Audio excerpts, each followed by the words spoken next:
book Ikigai, reviewed by Mr. Shani Verma, TGT Social Science, केंद्रीय विद्यालय शिवर, PM Shri केंद्रीय विद्यालय शिवर. So please. तो रिसेंटली मैंने एक बुक पढ़ी इकिगाई, वर्ल्ड की one of the most best publishing और बेस्ट सेलर बुक्स में से एक है, written by Hector gratia and Miralles. ये बुक इन्होंने क्यों लिखी और इसमें क्या क्या है, जब आप बुक को ऐसे पढ़ने जाइएगा या बुक के कवर से आपको जो आइडिया लगे वो होगा कि आदमी कैसे लंबे वक्त तक जी सकता है. ठीक है, जापान फेमस है वर्ल्ड में बुजुर्ग लोगों के लिए जो बहुत लंबे टाइम तक जीते हैं. वर्ल्ड में 100 साल से ज़्यादा उम्र के जितने भी लोग हैं उनमें ज़्यादातर लोग, अबाउट 50% लोग आपको जापान में मिलेंगे. स्टार्टिंग में ये बुक लगती है आपको कि सिर्फ उस बारे में है कि आदमी कैसे लंबे समय तक जी सकता है, लेकिन सिर्फ ऐसा नहीं है, ये लाइफ के हर एस्पेक्ट को कवर करती है. चाहे हमारा करियर का एस्पेक्ट हो, चाहे हमारे हेल्थ का एस्पेक्ट हो, चाहे हमारे फैमिली का एस्पेक्ट हो, चाहे कंट्री को लेकर हमारा क्या पर्सपेक्टिव होना चाहिए, कई सारे इसमें पॉइंट हैं. ठीक है, इकिगाई का मतलब होता है कि sense of happiness and Joy. ठीक है, रीजन फॉर बीइंग, हमारे जीने का कारण क्या हो सकता है, हमारे खुशी का कारण क्या हो सकता है. जब हम खुशी नहीं रहेंगे तो हम लंबे समय तक जी भी नहीं पाएंगे. एक 100 साल का व्यक्ति जो जी रहा है वो दुखी होकर के तो नहीं जी सकता है, क्योंकि दुखी व्यक्ति बायोलॉजिकली भी ज़्यादा टाइम तक सर्वाइव कर जाए ये भी पॉसिबल नहीं है.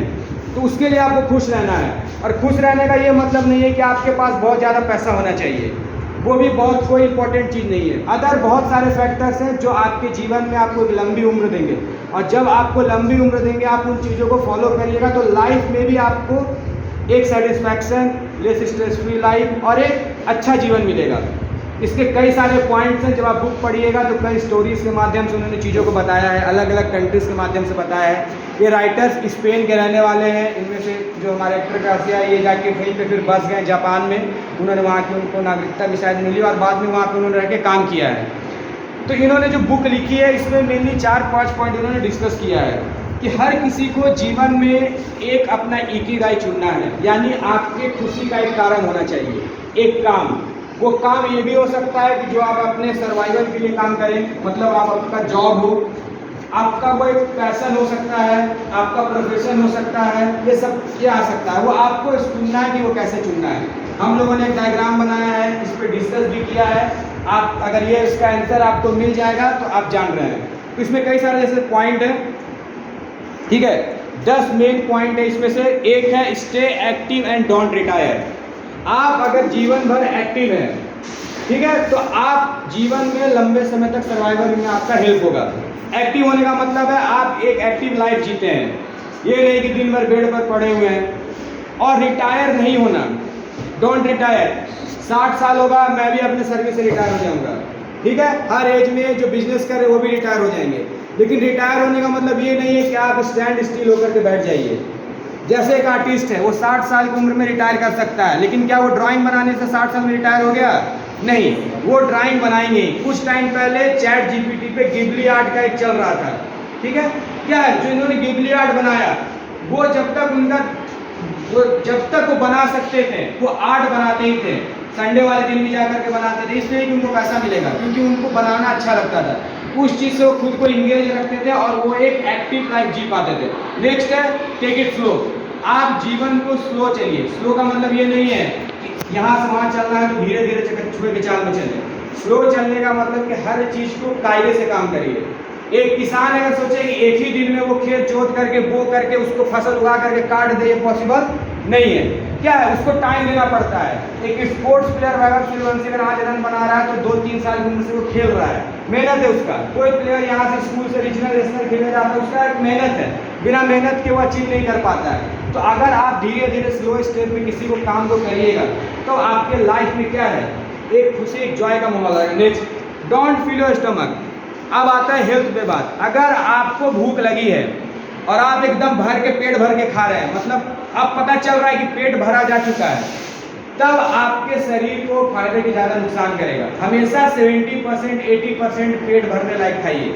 मतलब जब आपको एहसास होने लगे कि आपने लगभग खाना खा लिया, पेट भरा जैसा है, अगर इतना आप खाइएगा तो आपके लिए फ़ायदेमंद है. जैसे जब आप जो लोग लंबे समय तक जीते हैं उनका कैलोरी इंटेक काउंट करिएगा. जो नॉर्मल पीपल है, एथलेटिक्स में नहीं है, वो 2000 से कम कैलोरी खाते हैं, या अगर 2000-2500 कैलोरी खा रहे हैं तो वीक में पार्शियल फास्ट रखते हैं। उससे क्या होता है, उनका बॉडी मेंटेन रहता है, एंटीऑक्सीडेंट मेंटेन रहता है।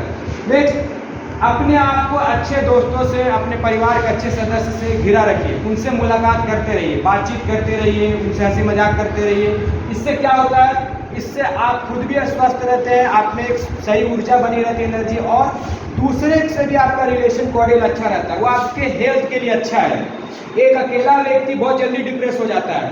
अगर आप कितने भी परेशानी में हो, घर पे बहुत डांट पड़ा है, पापा बोले घर से निकाल देंगे, और अपने 4 दोस्तों के साथ अगर आप शाम को रोड पे मिलकर बात कर रहे हैं तो आपको टेंशन खत्म हो जाता है। कोई दोस्त कोई हेल्प नहीं करता, वो सिर्फ बात करता है, घूमता फिरता है, लेकिन आपको अच्छा लगता है। या घर में भी प्रॉब्लम है, अपने फैमिली मेंबर से डिस्कस करते हैं तो आपको अच्छा लगता है। क्यों?